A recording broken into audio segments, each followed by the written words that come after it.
ये एक जो पौधा हम गुजरात में लगा रहे हैं, ये सिर्फ इलेक्शन की हद तक नहीं है। सिर्फ इलेक्शन में कामयाबियां हासिल करने का हमारा मकसद सिर्फ नहीं है, बल्कि मकसद ये है कि यहाँ की गरीब आवाम को इंसाफ मिल सके, यहाँ के आदिवासियों को उनकी ज़मीनें उनसे ना छीनी जाए, किसी दलित और मुसलमान को किसी हुकूमत उन पर नाजायज जुल्म ना कर सके। और पूरी लड़ाई का मकसद ये है कि जो बाबा साहिब अम्बेडकर का बना हुआ संविधान है, जिस संविधान ने हम तमाम को हुकूक दिए, राइट्स दिए, उन राइट्स को हासिल किया जाए।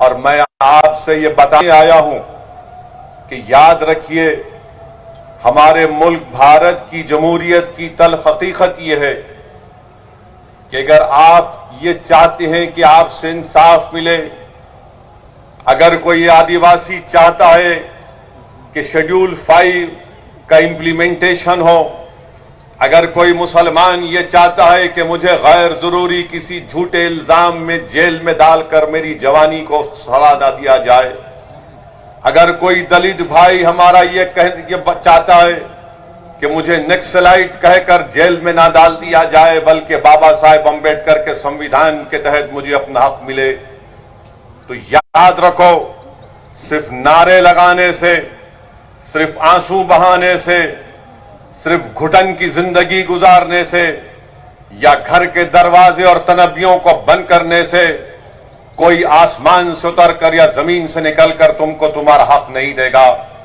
भारत का संविधान आपसे ये कहता है कि अगर तुम हिम्मत वाले हो, अगर तुम्हारे सीनों में एक धड़कता हुआ दिल है, अगर तुम सिवाय अल्लाह के किसी से नहीं डरते, तो जमहूरियत में सालो सिर्फ वोट डालने वाले मत बनो, वोट हासिल करना भी अपना मकसद बनाओ।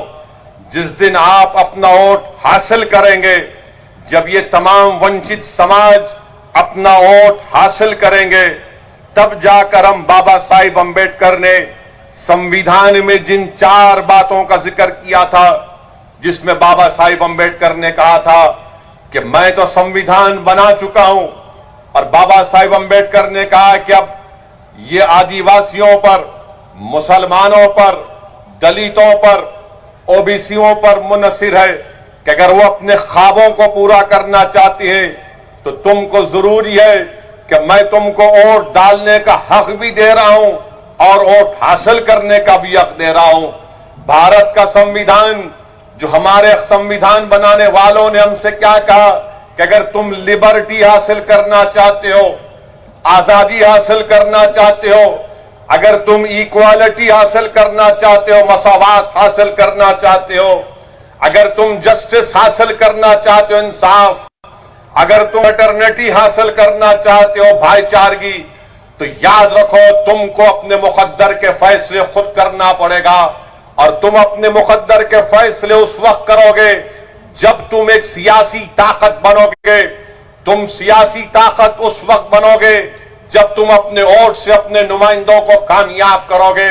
और कौन तुम्हारे नुमाइंदे होंगे? जो कांग्रेस, बीजेपी और दूसरी पार्टी का नहीं होगा, बल्कि तुम्हारे ही दरमियान से तुम किसी एक दीवाने को या फिर तुम्हारी बहन को तुम जब कामयाब करोगे, वो जब तुम्हारे नुमाइंदे तुम्हारे वोट से कामयाब होकर गुजरात की असेंबली में जाएंगे, तो उनकी जबानों पर ना मोदी का खौफ होगा, ना कांग्रेस का खौफ होगा, बल्कि उनकी जबानों पर तुम्हारी नाइंसाफियों की दास्तानें होंगी, उनकी जबानों पर इंसाफ की मुतालबा होगा। यही पैगाम देने के लिए हम आए हैं, यही पैगाम और हमारा मकसद एक ही है। इसीलिए आज हम छोटू भाई वसावा के साथ खड़े होकर उनसे कंधे से कंधा मिलाकर हम ये लड़ाई लड़ना चाहते हैं। मैं आपसे अपील कर रहा हूं कि आप ना सिर्फ इसमें साथ दीजिए, बल्कि हमारे लिए दुआ करिए। और आपसे अपील कर रहा हूं, याद रखो, जमहूरियत में डरने से कुछ हासिल नहीं होता, जमहूरियत में सिर्फ खामोश बैठने से कुछ हासिल नहीं होता। याद रखो, जो सबसे ज्यादा आवाज लगाएगा उसी की आवाज सुनी जाएगी। जो रोएगा दुनिया उसको और दबाएगी। जो डर जाएगा, इख्तिदार की कुर्सियों पर बैठने वाले उसको और डराएंगे। आप मुझसे सवाल करेंगे कि असदुद्दीन ओवैसी तुम क्या कह रहे हो कि जो डराएगा, जो डरता है उसको और डराया जाएगा, जो रोता है उसको और रुलाया जाएगा, और जो सबसे ज्यादा आवाज लगाएगा तो उसकी आवाज को सुना जाएगा। अय भरूच के जियालो, अय भरूच के मेरे शेरों जो तुम आज यहां पर जमा हुए, सुन लो मेरी इस बात को, सुन लो मेरी इस बात को। भारत के किसानों ने नरेंद्र मोदी की नींद को हराम करके रख दिया। वो किसान निकल कर आए, वो किसान निकल कर आए, हजारों की तादाद में निकल कर आए, नारे लगाए, दिल्ली को अपना ट्रैक्टर लेकर आया। तो भारतीय जनता पार्टी जिसके पास 300 एमपी है, आज वो परेशान है, टाई टाई उनकी हो रही है कि कैसे किसानों से मुकाबला किया जाए। वही इत्तेहाद के मजाहरे, वही जमहूरियत के मजाहरे आपको गुजरात में करना पड़ेगा, क्योंकि नरेंद्र मोदी, बीजेपी जानती है कि संसद में, विधानसभा में इनके पास इतनी ताकत है कि जो लोग चुन कर जाते हैं वो गूंगे बन जाते हैं, जिनको वोट डालकर भिजाया जाता है वो अंधे हो जाते हैं, बहरे हो जाते हैं। इसीलिए जमहूरियत आपसे मुतालबा कर रही है। अंबेडकर का संविधान तुमसे कह रहा है कि अगर तुम जिंदा कौम हो तो हरकत करो, हरकत में बरकत है। तुम्हारी खामोशी दुनिया को पैगाम दे देगी कि तुम जिंदा कौम नहीं हो। जिंदा कौम का मतलब यह है कि जिंदगी का सबूत देना है।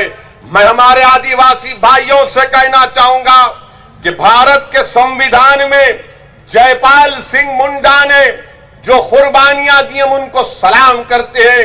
यही जयपाल सिंह मुंडा थे जिन्होंने आदिवासियों के लिए शेड्यूल 5 का जिक्र संविधान में किया था। मेरे अजीज दोस्तों और बुजुर्गों, ये हमारी लड़ाई हमारी बका की लड़ाई है। ये हमारी लड़ाई हमारे संविधान को बचाने की लड़ाई है। हमारी लड़ाई इस मुल्क में अमन को मजबूत करने की लड़ाई है।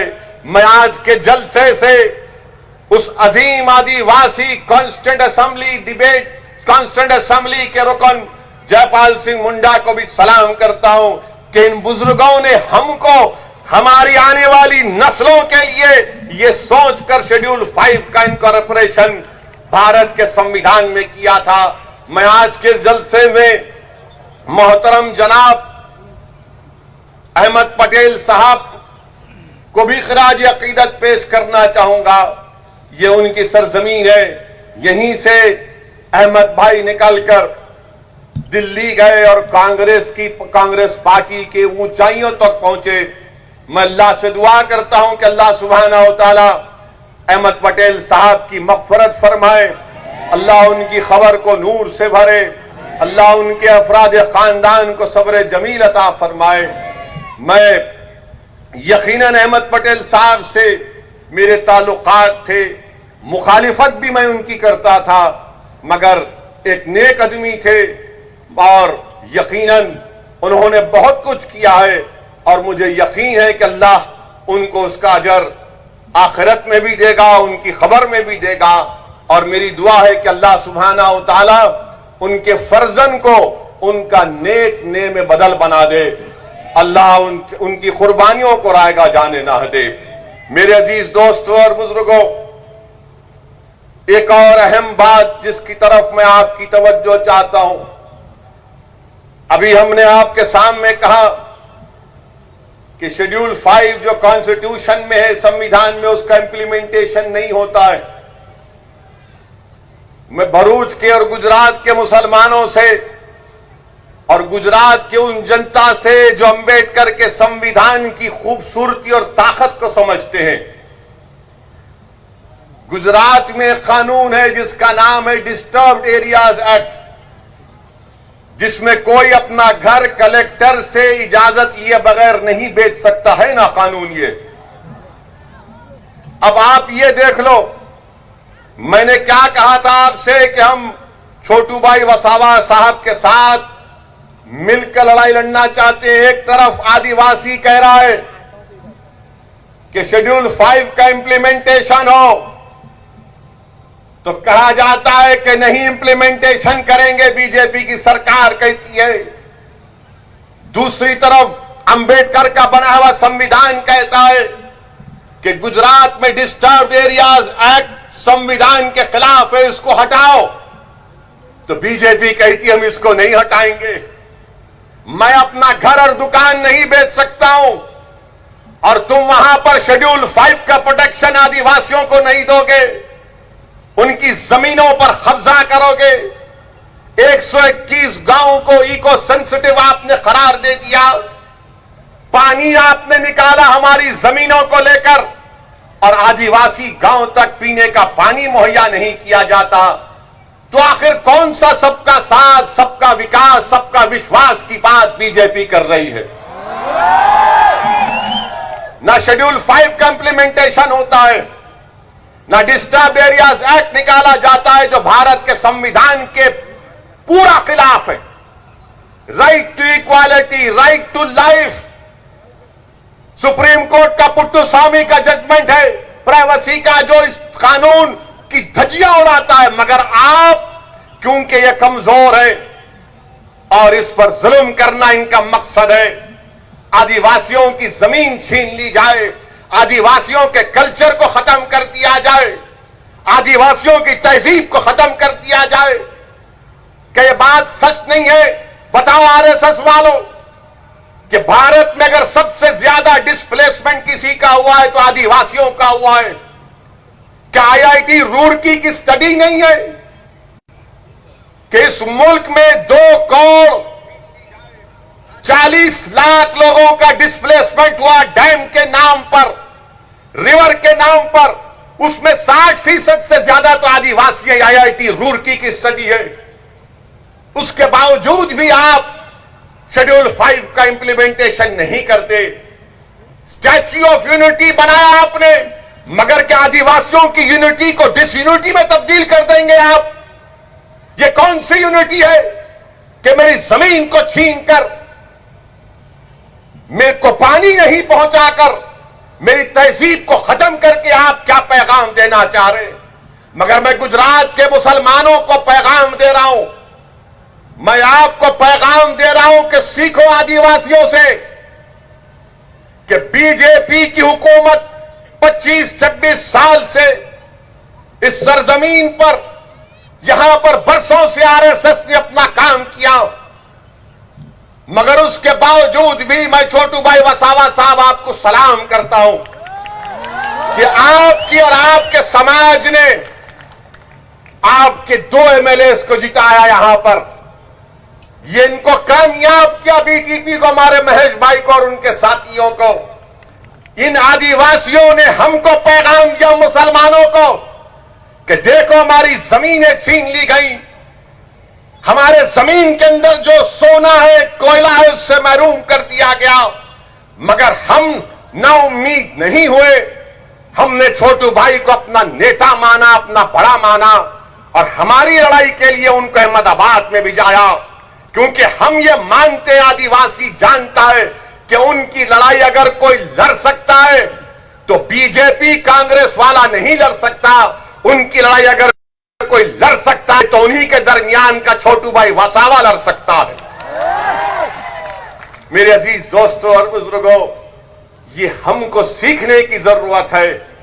यकीनन मेरे इस जुमले से बहुत से लोगों को तकलीफ होगी, मगर मेरा मकसद यह है कि सच्चाई को बयान किया जाए और आपके दिलों में जोश को पैदा किया जाए, एक फिक्र दिया जाए आपको, ताकि जब आप यहां से उठकर जाएंगे तो एक पैगाम और फिक्र लेकर जाए। मेरे अजीज दोस्तों और बुजुर्गों, मैं छोटू भाई वसावा साहब के घर पर आज हम निकलने से पहले, हमको मीडिया के लोग आते हैं, माशाअल्लाह से पूरे भारत में अगर कोई बदनाम है तो ये दीवाना आपके सामने जो खड़ा हुआ। मीडिया के लोगों को लगता है कि इस दाढ़ी वाले का सर पे जिसकी टोपी है उसका इंटरव्यू लेंगे, तो उनका टीआरपी बढ़ता है। हमको भी कोई फिक्र की बात नहीं है, वो भी अपना काम, हम भी अपना काम करते हैं। मगर हमसे आज एक अजीब सवाल किया गया। हमसे टीवी चैनल के एक मोअज़्ज़िज़ जर्नलिस्ट ने हमसे सवाल किया कि असदुद्दीन ओवैसी साहब, आप मोदी और अमित शाह के गुजरात में क्यों आए हैं? महेश भाई आप सुने ना, आप थे, सुने। तो मैंने कहा यह सवाल आपका गलत है। गुजरात भारत का हिस्सा है, मैं भारत का एक बाशिंदा हूं, बाइज्जत बाशिंदा हूं, अव्वल दर्जे का सिटीजन हूं और मैं भारत में किसी भी कोने में जा सकता हूं। मैं और कुछ भी कहना चाहता था मगर नहीं कहा, इसलिए कि आपके दरमियान में उसका जवाब देना चाहता था। मैं हमारे वो मीडिया के लोग जिनके दिमागों में ये बात बैठ चुकी है कि ये गुजरात मोदी और अमित शाह का है, ये आपकी गलत सोच है, ये आपकी गलत सोच है, आपकी अनपढ़ सोच है, आप नहीं जानते। मैं तो ये समझता हूं और मानता हूं ये गुजरात गांधी का गुजरात है, ये गुजरात गांधी का गुजरात है और गांधी का गुजरात ही रहेगा, क्योंकि अमित शाह और मोदी गांधी से बड़े नहीं है, ना कभी होंगे इंशाअल्लाह। ये गांधी का गुजरात है और गांधी का गुजरात रहेगा।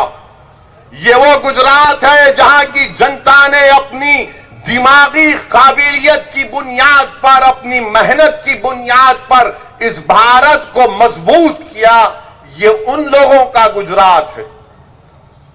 ये गुजरात छोटू भाई वसावा का गुजरात है। ये गुजरात छोटू भाई वसावा का है। मगर अगर हर कोई ये कहेगा कि नहीं ये मोदी और अमित शाह का गुजरात हो गया, हां यहां से गए जरूर, बहुत से आएंगे चले जाएंगे, मगर गुजरात की पहचान तो गांधी से होगी ना।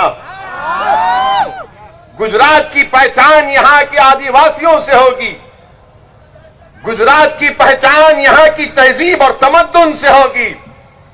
गुजरात की पहचान उन लोगों से नहीं हो सकती जो आजादी के बाद आए और आकर थोड़ा बहुत सियासत में काम किया, उनको जनता ने उनको वहां दिल्ली पहुंचा दिया।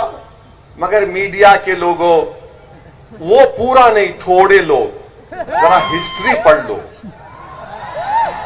और कभी भी सवाल करने से पहले, खास तौर से मुझसे जब सवाल करेंगे,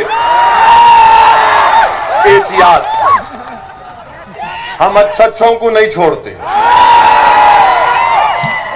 क्योंकि मैं किसी के घर में मेहमान था, इसीलिए जरा अपनी खराब जबान को रोक लिया, वरना मैं जबान का बड़ा गंदा, इसलिए कहते ना कि ये हेट स्पीच देता, जहां जाता हेट स्पीच देता। मैं कभी भी ये नहीं कहा, ना मैं किसी मजहब के खिलाफ था, ना हूं और ना कभी रहूंगा इंशाअल्लाह ताला। मेरी लड़ाई भारत के संविधान में जो हमको हक दिया गया, उन हक हुकूक को हासिल करना है, और वही लड़ाई उस वक्त कामयाब होगी जब आप साथ देंगे। साबिर काबुलीवाला, असदुद्दीन ओवैसी गुजरात को अपनी अना की तस्कीन के लिए नहीं आए।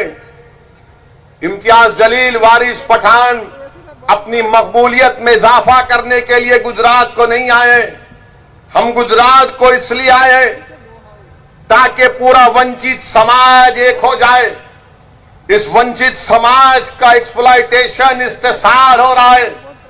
मैं गुजरात को इसलिए आया हूं कि तुम्हारे दरमियान में मुझसे ज्यादा काबिल किसी को अल्लाह लीडर बना दे, जो सच्चाई के साथ गुजरात की विधानसभा के में जाकर गुजरात की विधानसभा के दरों दीवारों को इंसाफ का नाम लेकर उन दीवारों को हिला कर रख दे। ये मेरा मकसद है, ये हमारा पैगाम है। इसीलिए मेरे अजीज दोस्तों और बुजुर्गों, मुत्तहिद रहिए और मजलिस और छोटू भाई वसावा की बीटीपी पार्टी का साथ दीजिए। हमारा मकसद एक ही है कि ये जो दो पार्टियां गुजरात में चल रही हैं, ये मामू भतीजे की पार्टी है, कांग्रेस बीजेपी। ये मामू भतीजे हैं। तू मेरी पीठ खुजा, मैं तेरी पीठ खुजाता हूं। ये कांग्रेस वाले अब मीडिया हमसे एक बार सवाल किए कि कोई आपको बोलता बी टीम है, आप फुला करते। मेरे भाई, आप जानते हैं मुझसे बेहतर कि पिछले विधानसभा के चुनाव में कांग्रेस के जितने विधायक जीते थे, उसमें से 12 बीजेपी में भाग गए। मेरे से पूछ के गए थे, या छोटू भाई वसावा के पास बैठकर बातचीत करके गए थे। ये तो मोदी अमित शाह से पहले से मिले हुए थे। ये इनका अंदर का रिश्ता है, इनका अंदर का कनेक्शन है। कांग्रेस और बीजेपी ऐसा है ना कि 3G से 4G, ये दोनों उतना ही है। ये कभी अलग नहीं हो सकते, याद रखो आप मेरी बात को। गुजरात की जनता को आज एक विकल्प की जरूरत है। उस विकल्प और जो एक पॉलिटिकल वैक्यूम है, उस पॉलिटिकल वैक्यूम को हम पूरा करना चाहते हैं। बहुत से मसाइल हैं मुसलमानों के, आदिवासी के, दलित भाई और बहनों के, ओबीसी समाज के, मगर याद रखिए, अगर हर कोई जीत कर रूलिंग पार्टी में जाकर कूद जाएगा तो उन गरीबों का कोई फायदा नहीं होगा। मैं आपको बता रहा हूं कि अगर कोई ये समझता है कि मैं एमएलए बन गया, मैं रूलिंग पार्टी के साथ चला जाऊंगा तो मेरा कोई फायदा हो जाएगा, नहीं होगा। क्यों नहीं होगा? उसकी मिसाल तुम्हारे सामने छोटू भाई वसावा है। 7 बार के एमएलए, कई बार इनको एनकाउंटर करने का ऑर्डर निकला, जेल की सलाखों में डाला गया, मगर मैं फिर से आदिवासियों को सलाम करता हूं कि उन्होंने दीवार की तरह, एक शीश पिलाई हुई दीवार की तरह अपने लीडर का साथ नहीं छोड़ा और कहा कि सत्ता की जरूरत नहीं है।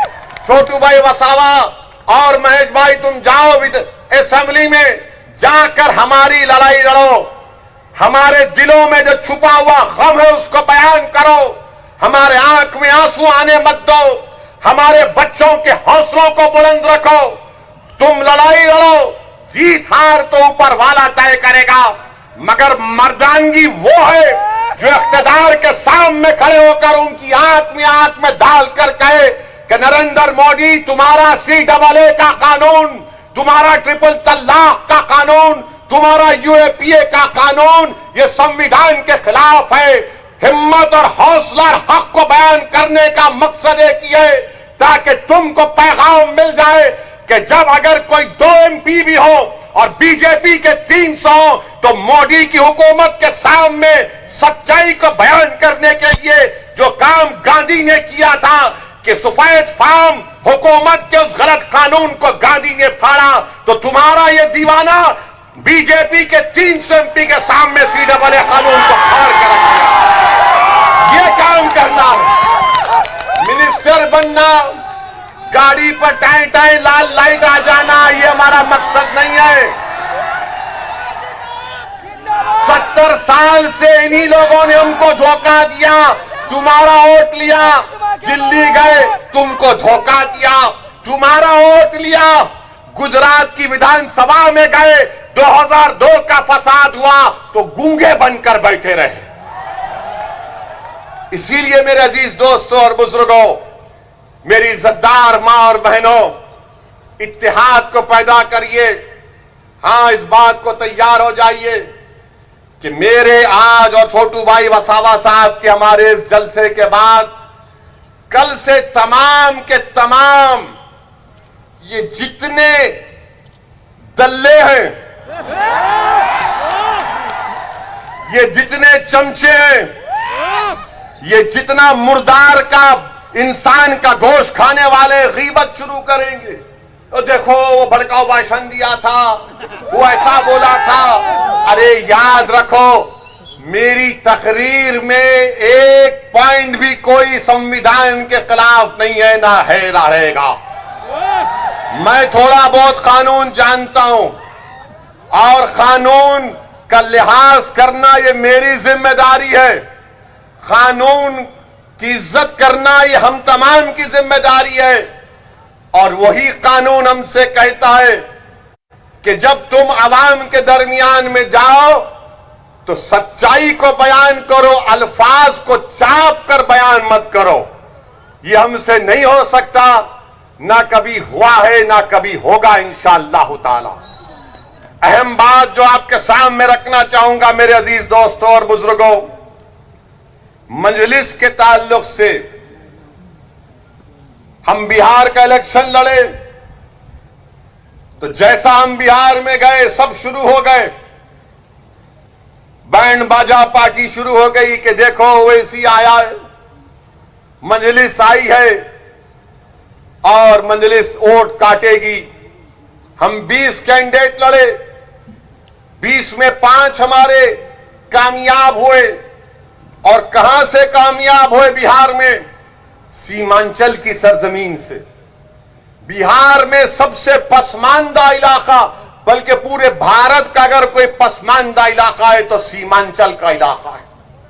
वहां की गरीब जनता ने हमको आशीर्वाद किया, हमको अपनी मोहब्बतों से नवाजा और हमको कामयाब किया। जब मजलिस के मुखालिफ लोग सीमांचल में मजलिस के खिलाफ पैगाम और मुहिम चला रहे थे तो वहां पर हमारी मां और बहनों से मुलाकात की और कहा उन मुखालिफीन ने कि मां तू किसको वोट देगी? तो उस मां ने कहा पतंग छाप को वोट देंगे। बोले कौन पतंग छाप? तो उस मां ने कहा जिसके सर पे गोल टोपी है उसको वोट देंगे। तो उन मुखालिफीन ने कहा अरे वो तो सत्ता में नहीं आएगा। तो उस मां ने कहा सुनो इस बात को, उसीलिए तो उसको वोट दे रहे हो, उसको सत्ता से मोहब्बत नहीं, उसको इंसाफ के लिए लड़ना है, उसको हमारी आवाज बनना है। ये काम आपको करना है। आपने सबको मिनिस्टर बनाया, मंत्री बनाया, संतरी बनाया, ये तमाम के तमाम कंत्री निकले। अब आपको मर्दों को भी जाना है, बहादुर मां और बहनों को वोट डालकर भी जाना है, जिनकी जबानों पर तुम्हारी नाइंसाफियों की दास्तान हो, जिनकी सोच और फिक्र में तुम्हारी तरक्की हो, जिनका जीना और मरने का मकसद तुम्हारी लड़ाई लड़ना हो। इसीलिए मैं आपसे कह रहा हूं कि जिस तरह बिहार की जनता ने मजलिस के 5 उम्मीदवारों को कामयाब किया, मेरी आंखें वो दिन देख रही हैं इंशाअल्लाह ताला।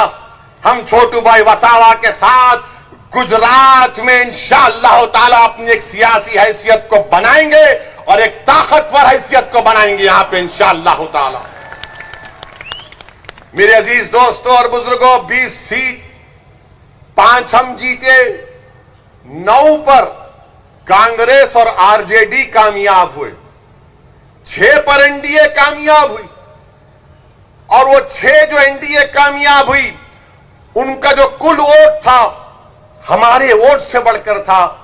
जब मैंने ये तमाम चीजें डाल दी तो ये लोग जो डरते हैं ना, जो मजलिस की मुखालिफत क्यों करते हैं, वो इसलिए करते हैं कि वो हमेशा तुमको गुलाम बनाकर रखना चाहते हैं, तुमको डरा कर रखना चाहते हैं, तुमको खौफ दिलाकर रखना चाहते हैं कि अगर तुम हमसे हटकर किसी को वोट दोगे तो तुम्हारी जिंदगी को खतरा, अगर तुम हमसे हटकर किसी का साथ दोगे तो तुम्हारी मस्जिद को खतरा, अगर तुम हमसे हटकर किसी को वोट दोगे तो तुम्हारा जीना मरना या तुम्हारे इलाके में डेवलपमेंट नहीं होगा।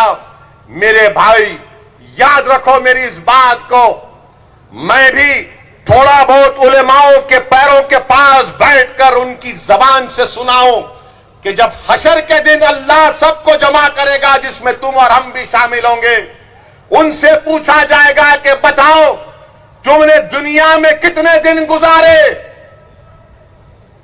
उन तमाम से पूछेगा रब्बे करीम, तो सब पुकार कर कहेंगे अल्लाह एक दिन गुजारा था हमने, और तुम उस एक दिन के लिए, तुम सिर्फ इस एक दिन के लिए डरोगे, तुम सिर्फ उस एक दिन के लिए इन बातिल ताकतों के सामने अपना सर को झुकाओगे, तुम सिर्फ एक दिन के लिए अपनी आंख में आंसू लाओगे उनके खौफ से नहीं। अगर एक दिन जीना है तो अल्लाह के खौफ से आंसू पैदा करो, अगर एक दिन जीना है तो हिम्मत से गुजारो, अगर एक दिन जीना है और जिएंगे एक दिन तो इज्जत से गुजारो, और इज्जत से गुजारो और इज्जत से जाएंगे इंशाअल्लाह ताला।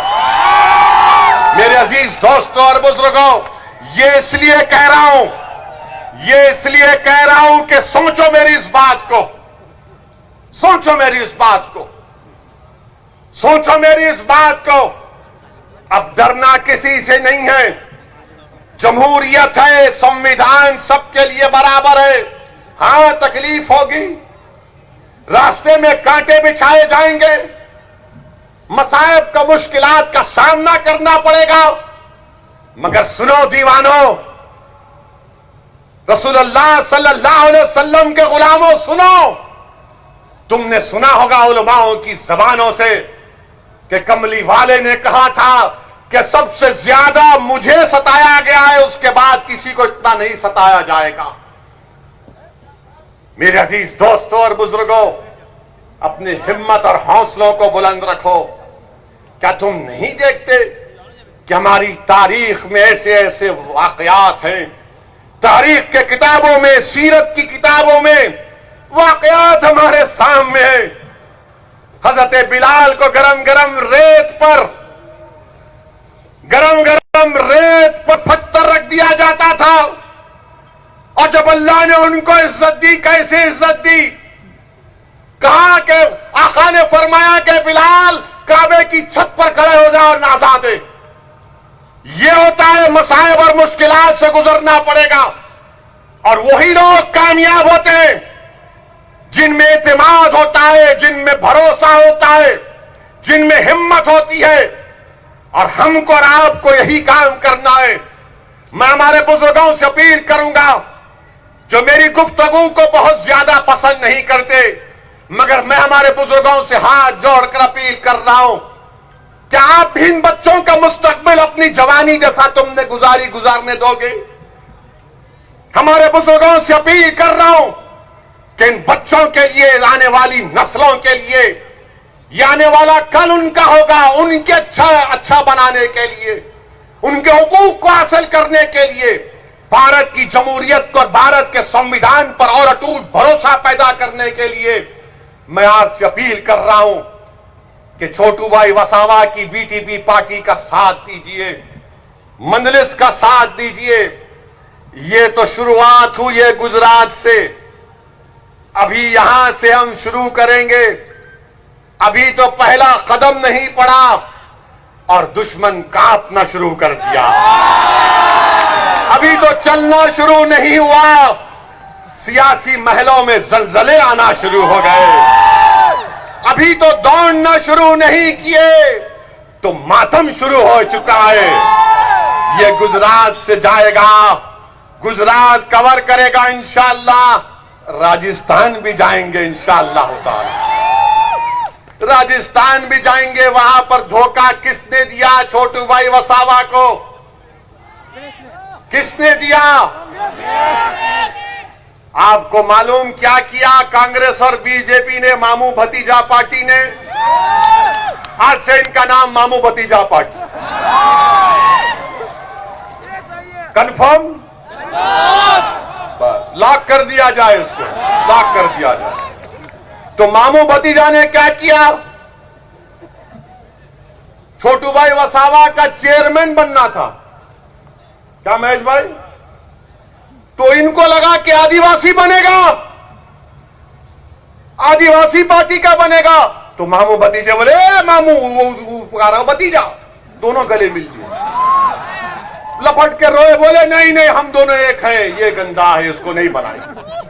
धोखा दिया, धोखा दिया। और एक चेयरमैन की सीट के लिए, एक चेयरमैन की सीट के लिए सोचो इनके दिलों में कितनी नफरत भरी होगी।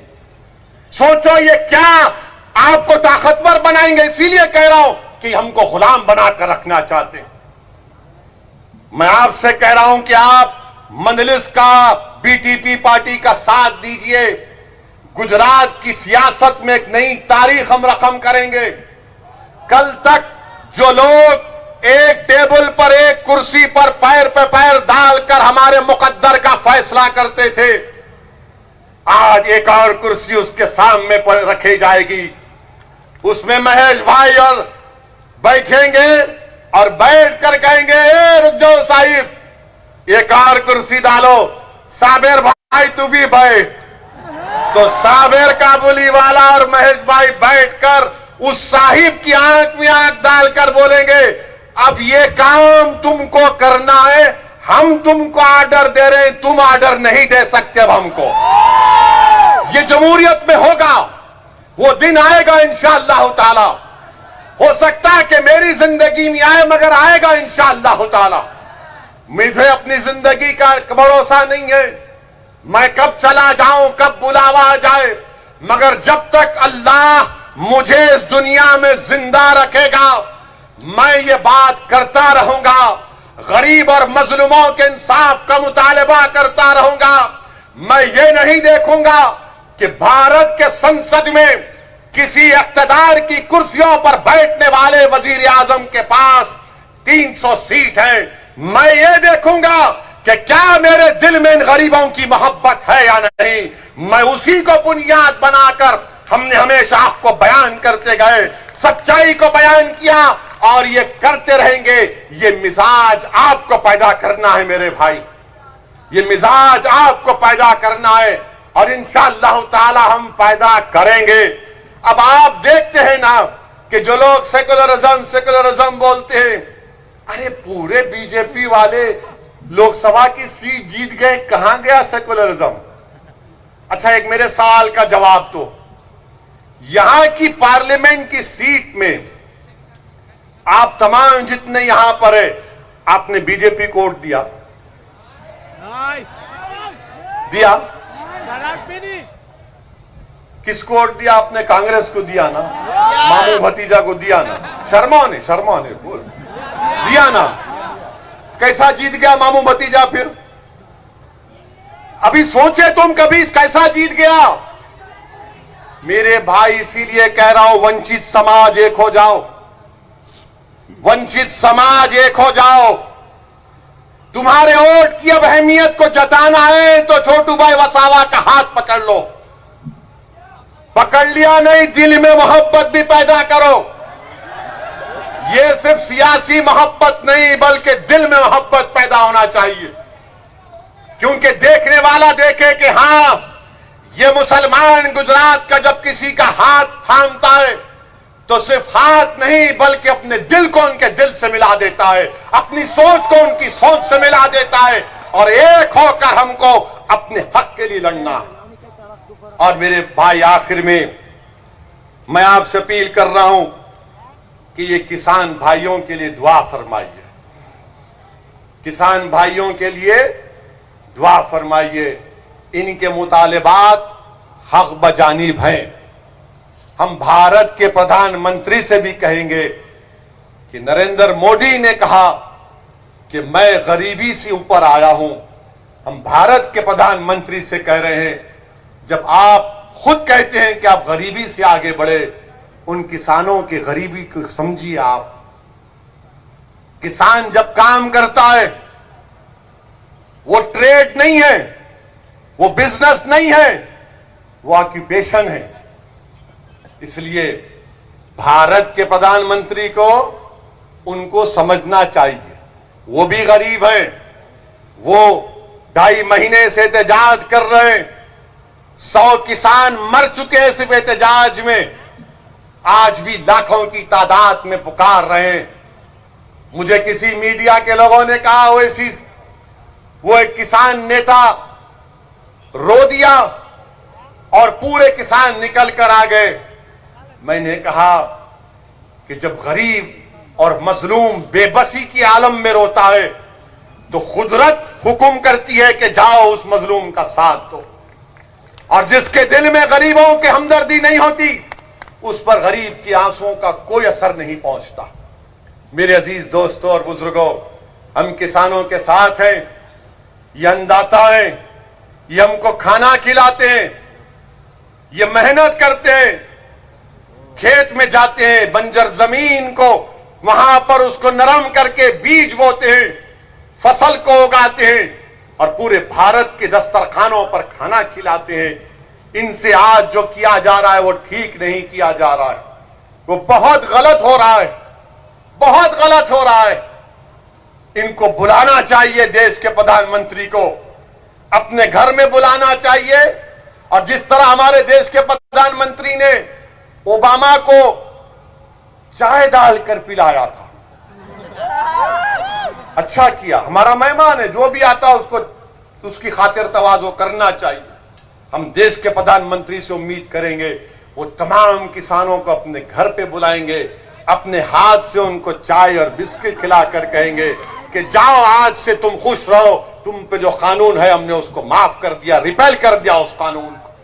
भारत के प्रधानमंत्री को दरिया दिली दिखाना जरूरी है, इन किसानों के गम को समझने की जरूरत है। और जो हमारे मीडिया के दोस्त ने सवाल किया था कि आप गुजरात को आए हैं, मोदी और शाह के गुजरात को आए हैं, मैं मीडिया के हमारे लोगों से कहना चाह रहा हूं, होम मिनिस्टर भारत के शाह साहब हैं।